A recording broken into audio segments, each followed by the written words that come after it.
Au nom du Père et du Fils et du Saint-Esprit, ainsi soit-il. Je voudrais revenir un tout petit peu aujourd'hui sur une chose en particulier, sujet de l'histoire, une compréhension de l'histoire, ce que c'est que l'histoire un petit peu, et que l'histoire n'est pas simplement un fait matériel, c'est-à-dire une matière simplement écrite, une matière simplement de matière, hein, de chair, de terre, de sang, mais pas simplement cela. Quand nous voyons cela, nous ne connaissons pas forcément l'histoire. Nous ne savons pas quelle est l'histoire. Nous pouvons connaître des faits précis, à quelle heure se passe tel événement, mais nous ne connaissons pas forcément l'histoire pour autant. Ce n'est pas du tout forcément, ce n'est pas forcément l'histoire telle qu'elle se passe, vraiment. Nous avons là peut-être une apparence de l'histoire, nous avons là des faits matériels, effectivement, mais ce n'est pas là véritablement l'histoire. Je voudrais revenir à ce sujet parce que nous avons entendu l'autre jour qu'un philosophe qui devrait se poser ce genre de questions, ce que c'est que l'histoire, avant de dire qu'un personnage, que quelqu'un a existé ou n'a pas existé parce qu'on le trouve dans un texte ou dans l'autre texte ou parce qu'on ne le trouve pas en nombre suffisant à son goût. Il y a quand même des historiens au sujet de notre Seigneur Jésus-Christ, puisqu'il s'agit de revenir un petit peu sur ce débat. Sur ce débat que j'avais entendu, ce n'était pas vraiment un débat, qui était une entente entre un philosophe et un ami dominicain. Donc ils se connaissaient, ils ont une certaine affinité, et ils ne partagent pas le même sens de l'histoire, la même vue sur notre Seigneur Jésus-Christ. Cela apparaît évident, même si le dominicain ne semblait pas à la hauteur pour pouvoir répondre à des arguments de monsieur Onfray. Et bon, si on rappelle simplement que cet historien, par exemple, un historien l'Empire romain nous parle clairement de notre Seigneur Jésus-Christ dans des circonstances très particulières, etc. Nous avons plusieurs historiens qui nous parlent de notre Seigneur Jésus-Christ, qui ne sont pas les évangélistes. Maintenant, cela ne suffit pas non plus, si on veut entrer plus profondément dans le sens de l'histoire, à faire l'histoire. Il pourrait y avoir une personne qui s'appelle Jésus et qui ne serait pas du tout celui que nous connaissons dans les évangiles. Or, c'est là la chose importante. La chose importante, c'est vraiment de savoir si notre Seigneur Jésus-Christ, qui est dit dans les évangiles, dans sa nature profonde, dans son essence profonde, vrai Dieu et vrai homme, est vraiment celui que les évangiles disent. Ou si simplement c'est une personne qui a vécu matériellement d'une certaine manière, dont en gros les événements se sont passés comme il est dit. Il y a eu, c'était sous Ponce Pilate, mais c'était juste, voilà, et puis après ça une surinterprétation. Reste à savoir, parce que c'est là l'enjeu principal. Il faut savoir qu'il y a quand même une transmission qui nous est faite de l'histoire, c'est-à-dire de ceux qui ont côtoyé notre Seigneur Jésus-Christ au plus près, c'est-à-dire qui l'ont connu, qui n'ont pas simplement aperçu un être de chair et de sang, un homme parmi les hommes, de loin, comme on en parlait, sans le connaître intimement. Car notre Seigneur a bien dit à ses disciples, « Je ne vous appelle plus serviteurs, mais mes amis, parce que je vous ai fait connaître. Je vous ai fait connaître ce que j'avais à vous faire connaître, c'est-à-dire la connaissance de lui-même, et qui sera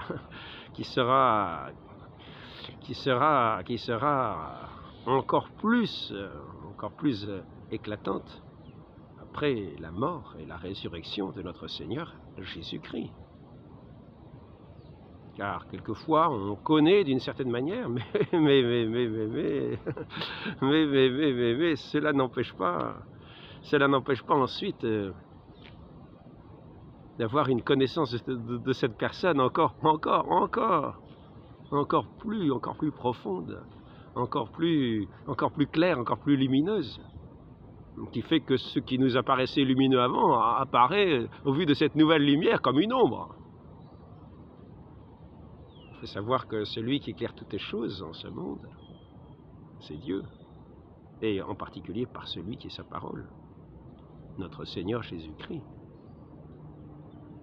qui est l'empreinte de sa substance, qui est la ressemblance parfaite du Père. Quand nous voyons le Christ, nous voyons le Père.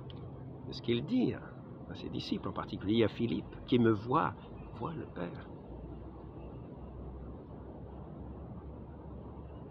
Donc, au sujet de l'histoire, je voudrais revenir.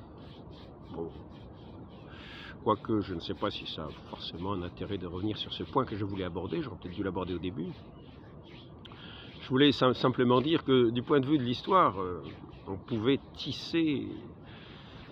parler de certains événements, mais comme d'une façon mensongère. C'est-à-dire, il y a vraiment un événement, et là-dessus, nous disons ce que nous voulons. Ce qui fait que ce n'est pas parce qu'un historien va parler de choses qui se passent réellement que ce qu'il dit sera la vérité. Je voudrais prendre, en ce moment, il y a un film qui est sorti sur Napoléon. Donc c'est un film, normalement, qui devrait être un film d'histoire. Bon, il se trouve que c'est pas tellement... On peut y voir une certaine ressemblance avec ce qui s'est passé dans les années 1800, à la fin de la Révolution française, oui, c'est ça, au début de la Révolution française, et puis jusqu'à la fin de l'Empire, jusqu'à la fin de cet empire de Napoléon. Mais je voudrais, par exemple, prendre simplement une bataille, admettons. Prenons Austerlitz. Nous avons d'un côté, on l'appelle la bataille des trois empereurs. Nous avons d'un côté, l'empereur d'Autriche, l'empereur de Russie et le tsar de toutes les Russies, Ukraine inclus, et Kiev inclus. Et nous avons de l'autre côté l'empereur des Français. Et nous disons en général qu'il y avait deux empereurs contre un. De toute façon, il y en avait trois, donc il y en avait deux contre un. Mais nous pensons en général qu'il y avait le russe et l'autrichien contre le français. Maintenant, je pourrais très bien dire, oui, mais vous savez pas, en fait, il y avait une entente entre Napoléon et le tsar. Il voulait démolir la puissance catholique. Il voulait démolir la puissance catholique autrichienne, le Saint-Empire romain germanique qui s'étendait jusqu'en Prusse. Enfin, jusque dans les territoires germaniques de l'Allemagne. Et puis, donc, ça s'agissait de dépecer cet empire catholique, qui était d'ailleurs moins catholique déjà dans les territoires allemands, parce qu'il y avait le protestantisme. Mais enfin, bon, ça s'agissait de détruire, d'annihiler la puissance autrichienne. Donc, l'empereur russe et on n'en sait rien. En fait, c'est quelque chose que il y a certaines choses qui me permettent de penser ça. Et donc, en fait, c'est pour ça que nous voyons que l'armée russe a réussi à se retirer quand même en Russie. Et elle n'a pas capitulé, par contre. Se sont simplement retirés, alors que les Autrichiens ont capitulé. Et ça a été la fin de l'empire, du Saint-Empire romain germanique. Donc, l'empereur d'Autriche a perdu 4 millions de sujets avec les territoires, etc. Ce qui est énorme à l'époque. Il faut savoir que la France était le pays le plus peuplé avec la Russie, 28 millions d'habitants, ça ce sont des chiffres. Maintenant, vous voyez, l'interprétation, ça change complètement l'histoire. Si je vous dis que finalement la Russie était alliée à la France pour abattre l'Autriche, on va dire, ah bon, je ne savais pas, tiens, c'est ça l'histoire. Vous voyez, donc nous avons fait des événements qui sont les mêmes, hein, c'est-à-dire un semblant d'alliance de la Russie et d'Autriche, mais c'était pour conduire l'Autriche à sa perte. Voilà, c'est peut-être une vision de l'histoire, vous voyez. Alors je peux vous raconter ça, je peux vous écrire un livre, et ça fera de l'histoire.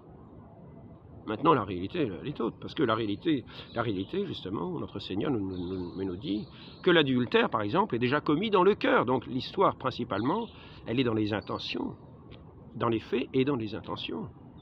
Dans les intentions et dans les faits. Dans le cœur des personnes et dans les faits. Dans le cœur des personnes, nous ne connaissons pas le cœur des personnes. Dieu connaît le cœur des personnes. Dieu connaît l'âme, le cœur, les esprits, il pénètre les esprits. Il sait jusqu'à la moindre pensée pourquoi nous agissons. Mais nous avons beau avoir des textes qui disent des choses, les moindres pensées, nous ne les connaissons pas. Quelquefois, nous allons nous confesser et nous avouons notre pensée au confesseur à qui nous allons, pour qu'il nous remette nos péchés devant Dieu, car Dieu voit les choses telles qu'elles sont. Et nous, souvent, peut-être, nous les exprimons mal, ces pensées-là, parce qu'il peut y avoir quelques petites difficultés à remettre devant Dieu, dans la pleine lumière, devant son ministre, des choses que nous avons du mal à dire. Et oui. Et donc, la pensée qui a été le motif de nos actions, il faut arriver à l'exprimer entièrement. Il faut arriver à l'exprimer entièrement pour avoir le pardon. Pour avoir ce pardon. Si nous cachons, si nous tenons cachés dans l'ombre, eh bien, nous resterons dans le territoire des habitants de l'ombre. Nous ne serons plus les habitants de ce royaume de lumière. Même si, historiquement, on pourra nous mettre sur des registres, il était de l'Église, etc., etc. Mais en fait, c'était plutôt quelqu'un de l'ombre, hein, quelqu'un de ce royaume des ténèbres. Il ne voulait pas apparaître au grand jour parce que ses œuvres étaient vraiment mauvaises et il ne voulait pas venir à la lumière. Donc nous voyons l'histoire. L'histoire n'est pas si simple. L'histoire est avant tout l'histoire des cœurs des hommes, devant Dieu, dans la vérité pleine et entière de sa lumière, qui se fera au plein jour lors du jugement. Et là, chacun aura la récompense de ses œuvres, la façon dont il aura accueilli Dieu, qui est l'œuvre principale. Accueillir Dieu, accueillir la vérité, accueillir l'amour, accueillir notre Dieu. C'est là l'œuvre éminente de toute l'histoire humaine. Tout le reste, c'est du vent. Tout le reste est néant. Tout le reste est néant. Et si nous n'accueillons pas cette lumière éternelle de Dieu dans le profond de nos cœurs, cela n'est pas écrit. Cela est écrit sur ce livre scellé que l'agneau ouvrira. Cela est écrit que l'agneau de Dieu connaît, lui qui est ce Verbe éternel, lui par qui toute chose subsiste, par qui toute chose est faite. Il nous donne le pouvoir de faire, hein, d'agir. Et nous aurons la récompense de nos œuvres, de nos actions. Mais la principale œuvre, c'est de nous ouvrir à Dieu. Et c'est là de savoir le fond des cœurs, dans ce grand livre de l'histoire, que Dieu ouvrira lors de ce jugement dernier. Hein, lors de ce jugement qui ne sera pas forcément le jugement des derniers, qui est déjà le jugement particulier. Et il faut bien nous rendre compte que ce jour-là est plus proche que nous n'imaginons. Peut-être dans quelques secondes, ce livre sera ouvert pour nous. Ce grand livre de notre histoire, de notre vie. Il ne s'agira pas de dire, oui, les philosophes, les écrivains, les historiens ont écrit ceci, cela sera du vent. Notre Dieu ouvrira devant nous ce livre de notre histoire véritable. Comment aurons-nous reçu ce Dieu qui est l'amour et qui s'est révélé pleinement à nous, qui s'est donné pleinement à nous jusqu'à se livrer sur une croix? Pour nous montrer, pour faire briller, pour faire éclater son amour, afin que nous le recevions comme de ces rayons de lumière, toute cette grâce dans cette confiance absolue que nous pouvons avoir en lui, et lui qui est Dieu. C'est le seul en lequel nous pouvons avoir une confiance absolue, qui s'appelle la foi. Et cette confiance fait que nous nous en remettons à lui, pleinement. et qu'en toute chose, nous agissons dans la pureté de l'intention. Que nous n'agissons pas comme des hypocrites. Et ainsi, les historiens pourraient écrire, tiens, il a fait ça, il était vraiment généreux, c'était un bonhomme. En fait, là, on ne sait pas, mais il parle d'un hypocrite. Donc le fond du cœur, il agissait pour d'autres intentions. Mais ça, l'historien n'en sait rien. Il pourra peut-être trouver quelques éléments ici ou là qui montreront un petit peu cela. En général, dans des tribunaux humains, c'est ce qu'on essaie de montrer, les intentions des gens, en fonction des indices. En fonction des indices qu'une enquête essaiera de montrer. Mais, ça reste à nos yeux humains, devant les yeux des hommes. Et devant les yeux des hommes, ce qui apparaît, ce en fonction de quoi nous pouvons agir, en fonction de ce que nous voyons, de ce que nous apercevons, de cette réalité matérielle, mais surtout en fonction du fait que nous avons, oui ou non, accueilli celui qui est la vraie lumière, celui qui est l'amour. Est-ce que nous l'avons vraiment accueilli? Est-ce que c'est là? Est-ce que nous sommes entrés dans ce plein jour? Ou est-ce que notre vie n'est qu'hypocrisie? Des sourires qui masquent des intentions qui ne sont pas aussi souriantes en réalité. Donc, sujet de l'histoire, il faut faire très attention. Le sens de l'histoire, le sens de l'histoire. Et donc maintenant, je voudrais quand même dire, je voudrais montrer deux choses. Alors, il paraît que l'écriture hébraïque, d'une certaine manière, je ne sais pas si ça a toujours été le cas, mais il n'y avait pas de voyelles. Alors il se peut qu'il y ait eu deux écritures, une avec des voyelles et une sans voyelles. Ça, moi je ne suis pas un grand chercheur, je sais simplement que à un moment, par exemple pour le nom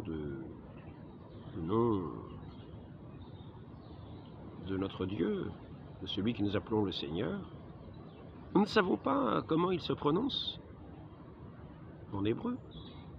Nous ne savons pas parce qu'il n'y a pas les voyelles. Certains disent nous sommes les témoins de Jéhovah, mais c'est un peu malheureux de dire ça, car ces gens qui prétendent être des témoins de Jéhovah savent déjà-t-ils bien prononcer ce nom duquel ils sont témoins? Ils prétendent être des témoins. Peut-être sont-ils sûrs qu'ils mettent les bonnes voyelles aux bons endroits? Donc, le texte du Coran, dans les premiers temps, par exemple, était écrit uniquement, était sans les voyelles, sans ponctuation et sans voyelles. Et là, ça a un intérêt par rapport à ce que nous voulons voir, parce que nous pouvons nous dire que d'une certaine manière, cette façon d'écrire, qui est illisible pour bon nombre de personnes. Un jour, je voyais un document. On découvrait un imam qui entrait, je ne sais plus ce que c'était comme mosquée, mais comme mosquée, mais très connue, hein, où il y avait un Coran qui pesait 80 kilos et qui datait de je ne sais plus si c'est Haussmann, enfin bon, une des premières versions du Coran des années 680, hein, des premières versions. Alors il était là. C'était extraordinaire, et il ouvre le livre, et tout d'un coup, il commence à lire, et il n'y arrive plus, parce qu'il manquait les voyelles. Parce qu'il manquait les voyelles. Il n'y avait ni ponctuation, ni voyelles. Et alors, c'est là la chose intéressante du point de vue de l'histoire, du point de vue de l'esprit de l'histoire. Parce que justement, on pourrait se dire, cette façon de faire, peut-être y avait-il la possibilité de mettre des voyelles à l'époque. Peut-être n'ont-ils pas mis les voyelles volontairement de façon à faire un filtre, de façon à faire que cette transmission de la foi se fasse, de cette foi-là, enfin de cet ange-là, qui pour ma part n'est pas la foi, mais c'est comme ça. Je voulais juste dire comme manière de transmettre, comme manière de transmettre un esprit, une idée, voilà, dans son originalité, à partir de celui qui le donne, jusqu'à celui, au cours des générations, qui le reçoivent. Et ainsi, lorsque le texte n'est pas compris à la lecture, il est néanmoins compris quand il est dit, à l'origine. Ainsi, le sens le texte écrit est simplement un support de mémoire, mais la transmission s'est faite oralement, avec le sens de ces mots, oralement. Ce qui fait qu'aujourd'hui, ceux qui essayent de mettre les voyelles, etc., ils auront beaucoup de mal, parce que la transmission, d'une certaine manière, a sans doute été corrompue. Eh oui, puisqu'en lisant, il a du mal à lire.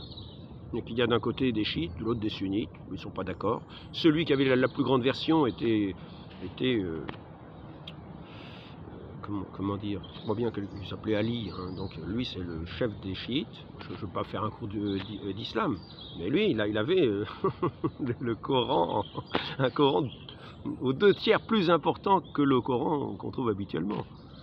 Donc du point de vue de l'histoire, on pourrait se dire, cette façon de transmettre irait directement, d'une certaine manière, alors, indépendamment de l'islam, hein, du maître jusqu'aux successeurs et aux disciples, mais dans une relation de confiance avec ceux qui leur reçoivent pour l'enseigner, et non pas les autres. Les autres seraient ceux qui reçoivent l'enseignement par des gens de confiance à qui on le remet. Mais les gens du commun seraient incapables de lire le texte lui-même. Vous comprenez la chose? Donc il y a la transmission de l'esprit par ceux qui sont ceux de confiance, à qui on remet le message. Et voilà. Bon, maintenant je voudrais simplement quitter l'islam, parce que de toute façon je n'en suis pas, pour entrer à ce qui est du domaine de la vérité, c'est-à-dire notre Seigneur Jésus-Christ qui s'est fait homme, qui a eu des disciples, qui leur a parlé, qui les a enseignés pendant 3 années de présence avec eux, qui ont vu tous ces signes qui ont été montrés, tous ces miracles si merveilleux, et il donnait le sens après, quelquefois quand il parlait en parabole, il s'approchait de ses disciples et leur expliquait le sens de ces paraboles. Ainsi nous avons la parabole du bon semeur. Eh bien, de la même manière, dans cette transmission de cet esprit de notre Dieu, c'est à la fois par la foi que nous avons en Christ, il y a la transmission de cet Esprit Saint que nous recevons, qui nous est promis, qui est promis à ceux qui reçoivent, qui croient dans le Fils unique de Dieu, dans notre Seigneur Jésus-Christ. À ce moment-là, il promet à ceux qui gardent sa parole, qui croient en lui. C'est pour cela qu'ils gardent sa parole, parce qu'ils ont foi en lui et ils gardent sa parole. Et ceux qui l'aiment au point de garder sa parole, eh bien, il dit qu'il vient demeurer en eux, avec son Père, cet Esprit de Dieu, le Saint-Esprit, ce Saint-Esprit sanctificateur, ce Saint-Esprit de vie. Et là, véritablement, nous pouvons dire que les saints sont véritablement des témoins qui donnent le plein jour de la vérité de notre Dieu, du monde, de la création, du sens véritable de l'histoire, qui brille dans la vie des saints, qui ont reçu pleinement celui qui est la vérité, et qui l'exprime au grand jour. Ce que je vous dis au creux de l'oreille, dites-le au grand jour.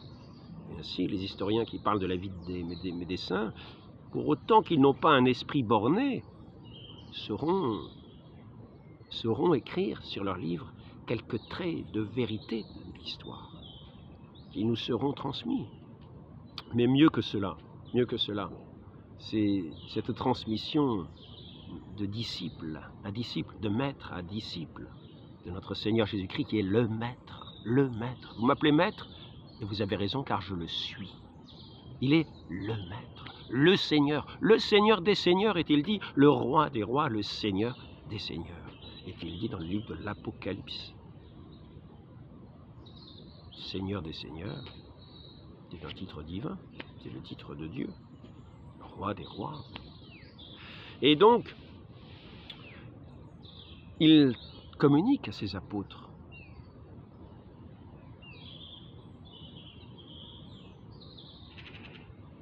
la vérité, le grand jour de ce qu'il est. Ce n'est pas simplement un historien qui voit un événement et qui écrit comme ça de loin sur quelqu'un qu'il ne connaît pas. Non, il se fait connaître à ses disciples. Et cette connaissance de ses disciples si merveilleuse, qui vient remplir leur cœur, qui vient éclairer leur âme, leur esprit, de cette pleine lumière, qui est toute leur joie. Quand il est avec les disciples d'Emmaüs, notre cœur n'était-il pas tout brûlant tandis qu'il nous parlait? Et c'est ce qu'ils vont communiquer, ces disciples, ces apôtres. C'est ce qu'ils vont communiquer. C'est cette parole, c'est cet esprit, c'est cet enseignement de cet esprit de Dieu, de cette vérité évangélique qu'ils vont transmettre de celui qui est, de celui qui est. Avant qu'Abraham fût, je suis, dit-il, le fait-il connaître? Et là, nous avons la véritable histoire. Nous avons la véritable histoire. C'est-à-dire que nous allons avoir cette transmission de ceux qui ont écouté le Sauveur. Par exemple, notre Seigneur, à son disciple bien-aimé, à son disciple préféré, enfin préféré, on dit le disciple bien-aimé, Saint Jean. Et Saint Jean va communiquer tout ce qu'il a reçu, ce qu'il a reçu. Autant qu'il aime ses disciples, il va communiquer celui qu'il a reçu par amour. Tout ce qu'il a reçu de ce cœur de Dieu, de ce cœur de son Seigneur, de sa bouche, de celui qu'il a touché, de celui... Là, nous avons un très beau passage qui montre pourquoi les évangiles ont été écrits. Passage dans la lettre de Saint Jean, ce que nous avons vu de nos yeux, que nos mains ont touché, du Verbe éternel. Nous vous le communiquons afin que vous puissiez entrer en communion avec nous, dans cet esprit de ce Dieu qui se révèle à nous. Et là, c'est l'histoire telle qu'elle est, telle qu'elle se communique. Et l'histoire, c'est pleine lorsque nous recevons véritablement son esprit d'amour, parce que nous ouvrons pleinement à lui. Là, la communication est entière, et la vérité entière. Et c'est une histoire qui nous fait entrer dans l'éternité, car la vérité est éternelle. Et notre histoire est un cheminement ici-bas pour entrer dans cette plénitude de cette vie éternelle. Cette histoire est extrêmement simple. Elle est une joie immense, de laquelle se réjouissent tous les élus. Alors, Saint Jean, j'espère que je vais le trouver. J'aurais dû chercher un petit peu avant quand même. J'aurais dû chercher un petit peu avant parce que quelquefois on ne trouve pas du premier coup, mais si je ne trouve pas du premier coup, je passerai à la suite.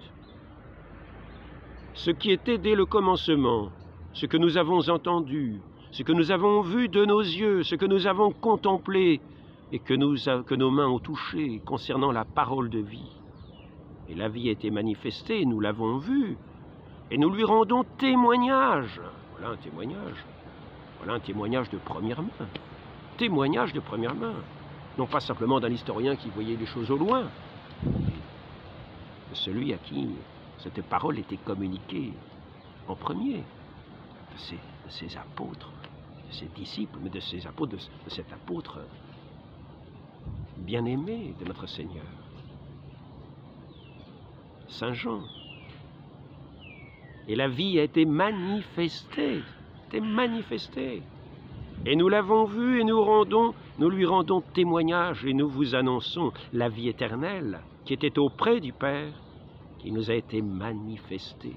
Ce que nous avons vu et entendu, nous vous l'annonçons à vous aussi, afin que vous aussi, vous soyez en communion avec nous. Or, notre communion est avec le Père et avec son Fils Jésus-Christ. Et nous écrivons ces choses afin que notre joie soit parfaite.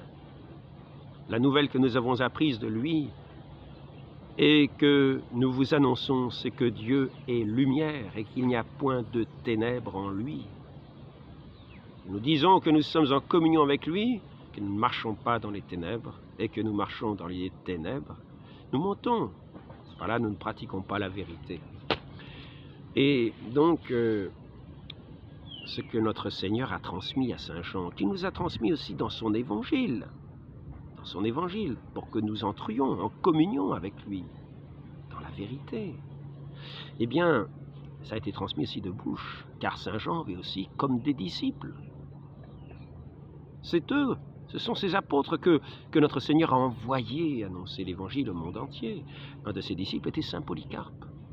Et Saint Polycarpe a reçu ces paroles qui étaient transmises par cet intermédiaire, par ce disciple bien-aimé, Saint Jean, à Saint Polycarpe, que Saint Jean avait reçu de la bouche même du Christ.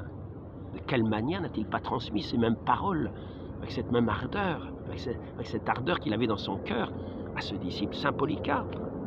Et Saint Polycarpe a communiqué à Saint Irénée ce témoignage de notre Seigneur Jésus-Christ. Et c'est ainsi que dans toute l'Église, cela s'est passé. Saint Irénée, fin du 1er siècle, 2e siècle après Jésus-Christ, qui a écrit des traités sur les hérésies pour les dénoncer. C'est-à-dire que tout ce qui attaquait la réalité de notre Seigneur Jésus-Christ, par ce témoignage de première main qu'il recevait dans cette lignée de ses apôtres, et des disciples de ses apôtres. Non pas de ses opposants, de ceux qui ne recevaient pas la parole. Ceux qui ne vous écoutent pas, ceux qui ne vous reçoivent pas, ne me reçoivent pas. Hein? Ceux qui vous reçoivent, me reçoivent. Ceux qui vous rejettent, me rejettent et rejettent celui qui m'a envoyé. Donc il ne s'agit pas d'écouter ici des hérétiques ou des gens qui n'acceptaient pas la parole des apôtres et qui s'y sont opposés, qui ont écrit des pseudo-évangiles, des évangiles apocryphes. Non, il s'agit de demeurer dans la communion de ceux qui étaient les proches disciples de notre Seigneur et qui ont transmis ces paroles de vérité. Voilà, voilà. Et là, nous sommes au cœur de l'histoire. De cette histoire qui n'est pas une hypocrisie aux yeux du monde. Non, nous avons là le vrai fil de l'histoire. Et nous avons cette grâce de pouvoir participer, de pouvoir entrer dans cette communion, dans la vie même, dans cette communion à celui qui nous a transmis,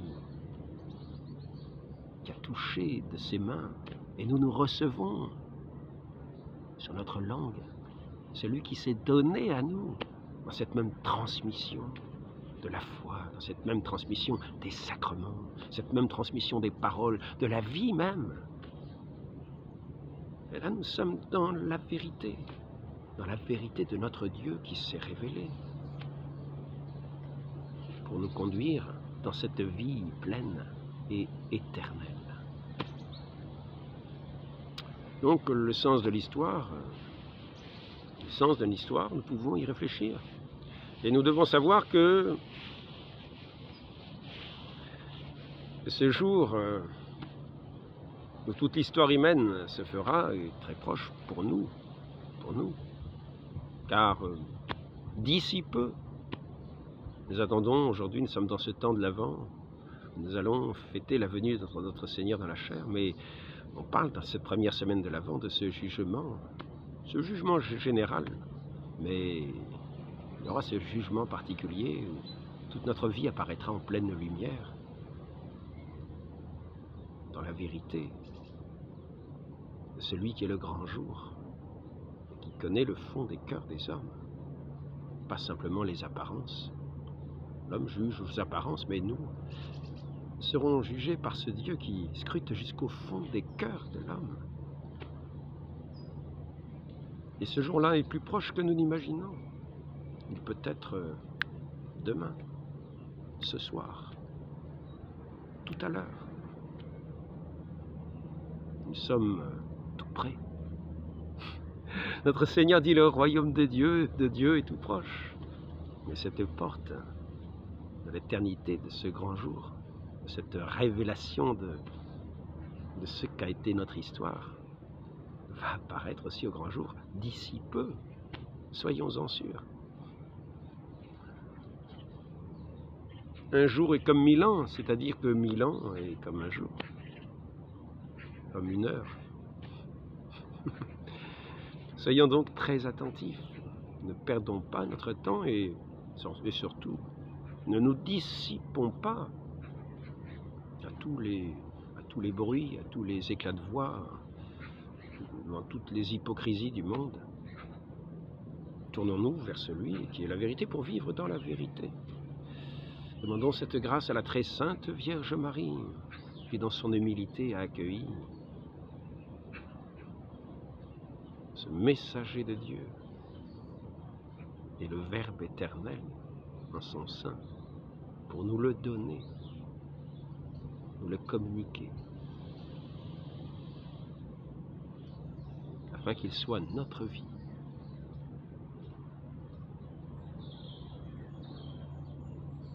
Ô Marie conçue sans péché, priez pour nous qui avons recours à vous. Ô Marie conçue sans péché, priez pour nous qui avons recours à vous. Ô Marie conçue sans péché, priez pour nous qui avons recours à vous.